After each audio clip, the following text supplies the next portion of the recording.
What did you learn this week? That's what we talk about every Friday at 2 o'clock. We ask actors, artists, performers to share what they have learned this week about promoting themselves on social media. And we're going to talk about how you can get more people from your Facebook channel to go to your Twitter channel, and from Instagram to Twitter. We're going to talk about that and how that goes. And we're also going to talk with Robert Z. Grant from Broadway's Next Hit Musical about what he's learned about stretching himself further using Instagram specifically. So stick around. So this is WLTW, and so often we are racing from one project to the next project. And I feel like especially at this time, 2 o'clock on Fridays is when we're sort of finishing up our work week and getting into weekend mode. Even if we're performers and we're on that kind of a schedule, there is still, like, if you're a performer, then you're going to start working for the weekend. If you are more of a 9 to 5 or 10 to 6er, you are going to sort of stop working for the weekend. And so this is that time where you can just take stock and figure out what is working for you.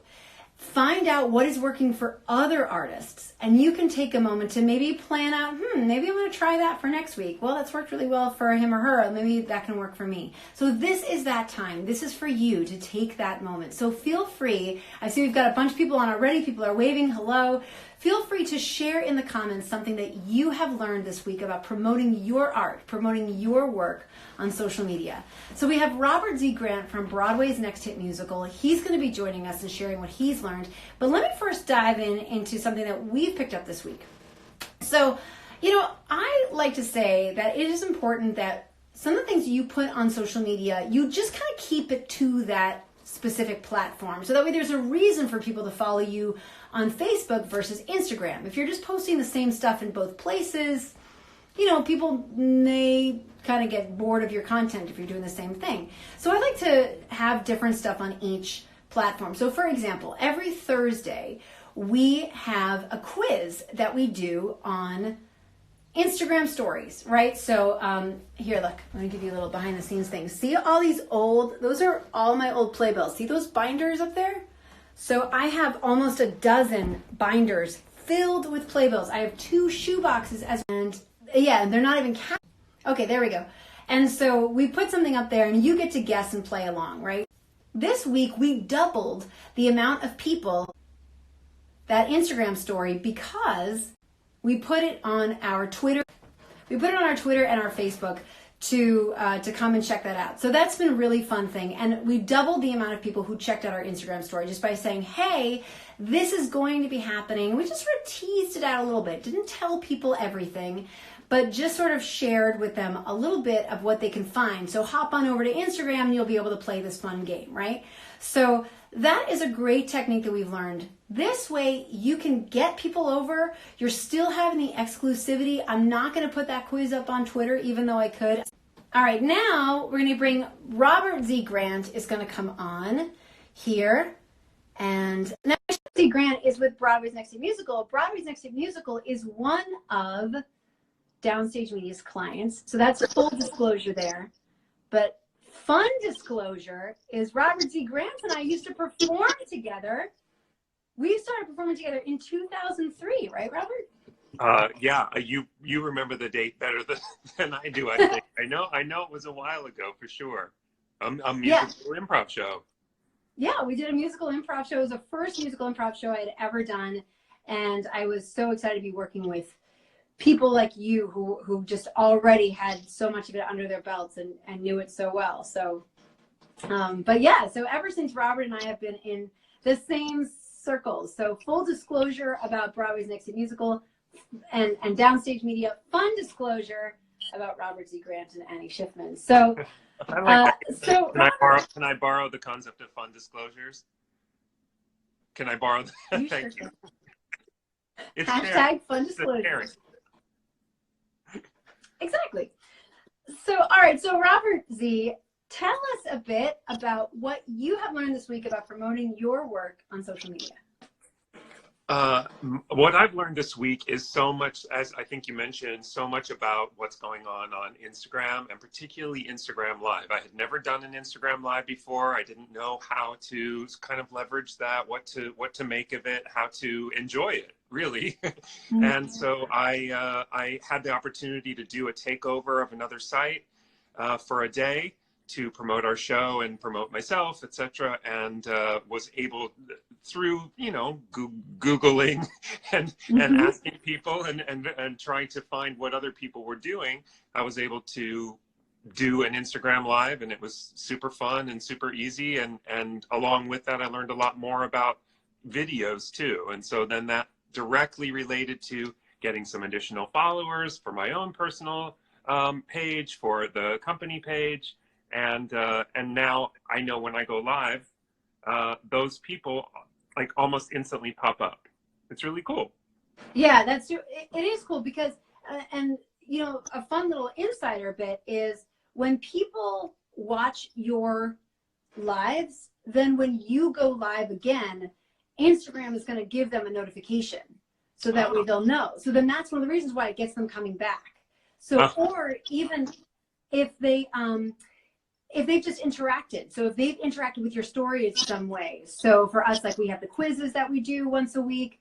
If they're like answering questions, if they're sharing your story, then they are more likely to get that notification first. So yeah, so that kind of thing. Oh, look, we've got Kim Grimm. We've got so many people on. This is so fun. So yeah, so that is great. What are some of the things that you learned? You said that you learned some things about video by doing Instagram Live. Share with us some of that stuff. The first major thing that I learned was the difference between sort of taking a video directly using your Instagram video versus recording a video on your own camera and then uploading it into your stories. So one of the main differences that I learned there was about the length. So if you just hit record, it gives you, I think, 15 seconds, and then it immediately goes up.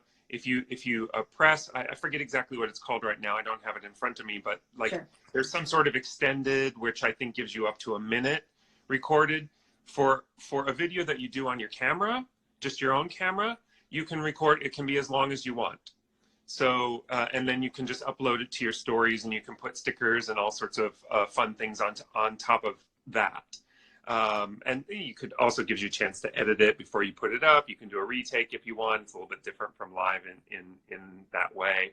And then the biggest mistake that I made in learning that was when I loaded the video into Instagram, into my Instagram stories, or was selecting it, it was broken up into segments. And so if you watch a long video in an Instagram story, there are little sort of hiccups in between. I don't know what the duration is, maybe a minute or a minute and a half, something like that. And so I thought I had to upload each one of those segments. So this poor account that I was taking over for the day, I had to reach out to them and say, delete all of those others, because it's like people, I was like, I'm so sorry for your followers because they're just getting the same thing over and over and over. Like it just kept restarting the video. So it uploads all of the segments. Yeah, there you go. See, there's so many of those little things. That's the reason why we do this show, because all this kind of stuff is changing constantly. Like something even that just happened was in January, we did a WLTW, and I talked about how your Facebook messages and your Instagram direct messages were all going to be in the same place in your Facebook inbox. And so which I highly recommend, so that way when you are responding to people, especially on Facebook, you know that you're responding as your account versus you personally. That's a mistake that a lot of people make often, and understandably so, because Facebook makes it so tricky. And so when you use the Facebook inbox, you don't have to worry about that so much. Anyway, we talked about that in January, and here we are in June. We're finally seeing that happen. So there are all of these things are happening so fast. So that's why it's nice to have this time where we're just sort of learning from each other, right? Like you said, like you Googled a bunch of people, you asked a bunch of people to find out, like, wait, how do we even use this thing? So now do you use stories and Instagram Live more often? I do. You've done it? I do. I don't have a great sort of strategy in terms of what I guess would broadly be considered branding, but yes, I do. I've posted text-based stories. I've posted video stories. I've done live stories. So yeah, I'm still exploring it. I'm having a lot of fun with stickers, tagging, all the basics. But if you've never done it, it's fun to learn how. Yeah, I think it's fun, and it gets really, you can get really creative with it, which I think is a cool thing for artists, that like you can really sort of figure out like, how do I want to move this around? How do I want to do this text? Oh my gosh, there's this new thing with GIFs. Like, how do I do that? And so yeah, it makes it, I think especially because so often people think on Instagram that they need to have these perfectly beautiful layouts and shots and things like that for their feed. And, there's a lot of things to be said one way or the other with that. But Instagram stories is where you can have so much fun. You can tag so many people. You can get so much more interaction. You can have these connections. So good. Well, that is great. I'm so glad you shared that with us. And for anyone else who's watching, we want to know what you learned this week. So we're going to put this stuff up on the blog. You can go to downstage.media/blog. You'll see Robert Z. Grant is there. You'll find out about his show, Broadway's Next Hit Musical, which is performing off Broadway at the Jerry Orbach Theater every Thursday in June. So we only have, 2 more Thursdays left in June. Dos Mas. And so you go check those out. You'll find out all the ticketing information on there. And we will see you next week, 2 o'clock, for What I Learned This Week. Can't wait to hear what you have learned. Thank you so much, Robert. Bye. Thank you. Bye-bye.